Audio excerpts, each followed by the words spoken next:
everyone, and welcome back to Real English with Chloe and Leo. That's right. The podcast where we don't just teach you English, we teach you how to think in English. I'm Leo. And I'm Chloe. Leo, you look a bit tired today. Did you stay up late watching YouTube again? Okay, don't call me out like that in front of our listeners. But yes, I fell down a rabbit hole last night.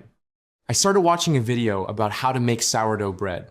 And 2 hours later, I was watching a documentary about deep sea fish. A rabbit hole. That's a great phrase for our listeners. If you fall down a rabbit hole, it means you start doing something simple, and then you end up wasting hours on random things without realizing it. Exactly.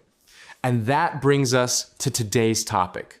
We are going to talk about something we all struggle with: how to stop wasting your time. Yes, but we're not going to give you a boring lecture about being productive. We want to talk about the invisible ways we waste time, the sneaky ones. The ones that make you say at 11 p.m., "Where did the day go?" Exactly.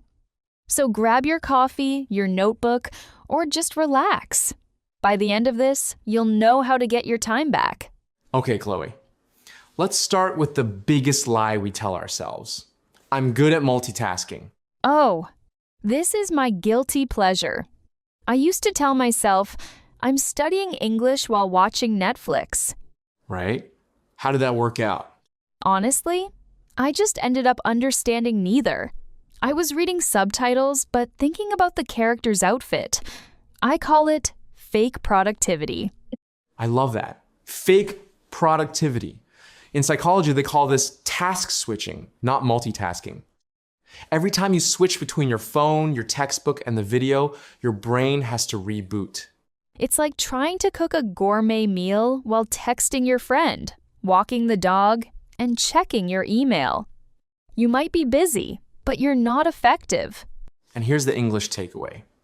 There's a big difference between being busy and being productive. Right. You can be busy all day running around, answering messages, but if you didn't move closer to your goal, you wasted your time. So, what's the solution?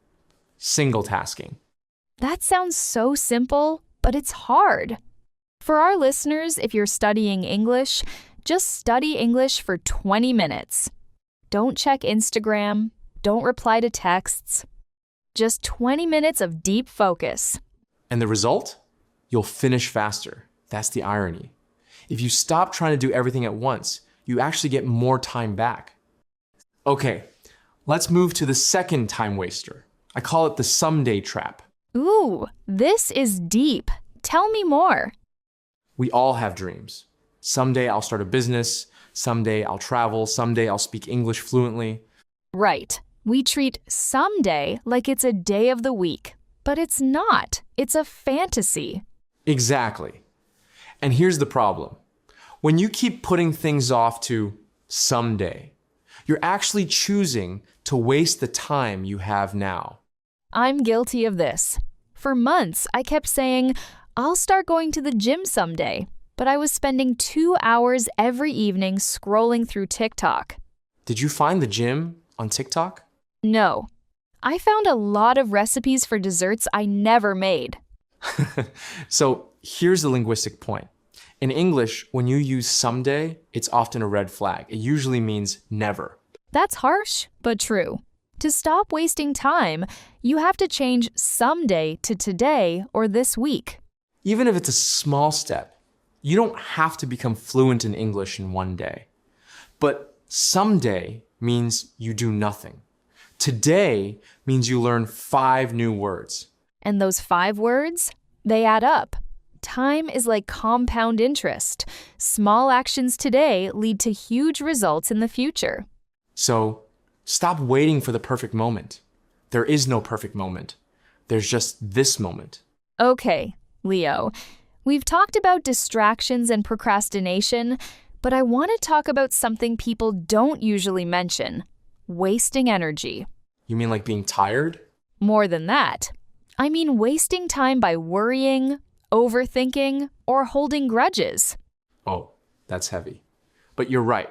You can spend 3 hours in bed, but if your mind is replaying a conversation you had 5 years ago, are you really resting?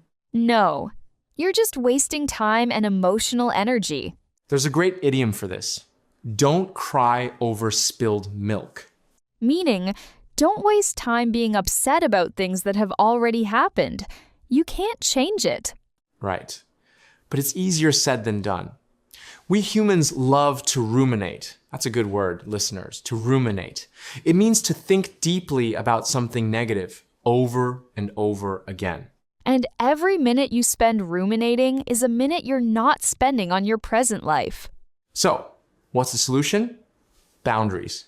Boundaries with your own thoughts? Yeah, literally. Give yourself permission to stop thinking about a problem after a certain time. If you have a problem, think about it for 20 minutes.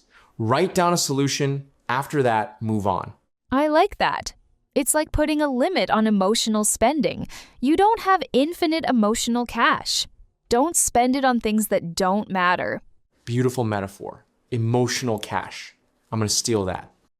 Okay, so we've talked a lot about the theory of time. Let's give our listeners some actionable English-friendly tips to stop wasting time starting today. I love lists. Let's do a rapid-fire round. Okay, tip number 1, the 5-minute rule. Oh, I know this one. If a task takes less than 5 minutes, do it immediately. Reply to that email, wash that cup, hang up that jacket. Don't put it on a mental list. Yes, because making a mental list is wasting time. Tip number 2, set a phone jail. A phone jail? Yeah. When you need to focus, put your phone in another room. Or in a drawer. If it's next to you, you're going to pick it up. We're addicted to the dopamine. I need to do that. Tip number 3, learn to say no. This is huge. In English, we often say yes to be polite. But if you say yes to everything, you're saying no to your own time. If a friend asks you to hang out, but you have a goal to study, you can say, I'd love to, but I have a commitment. That's not rude. That's respecting your time. And the final tip, track your time. For one day, write down everything you do. You'll be shocked. Wait, I spent 45 minutes looking for my keys? Exactly. You can't fix a problem until you measure it. All right, Chloe, let's wrap this up. To summarize, don't confuse being busy with being productive. Stop waiting for someday, and don't waste your emotional energy on things you can't change. And if you take one thing away from this episode, remember this. Time is your most valuable asset. You can make more money. You can't make more time. Wow, deep. I'm gonna go turn off my notifications and actually finish that book I've been reading for 6 months. Which book? The first one. Good luck. Okay, everyone. If you enjoyed this episode, please like and subscribe to Real English with Chloe and Leo. We'd love to hear from you. Tell us in the comments, what is one thing you're gonna stop wasting time on this week? We'll read your comments in the next episode. Thanks for spending your time with us. Bye. See ya.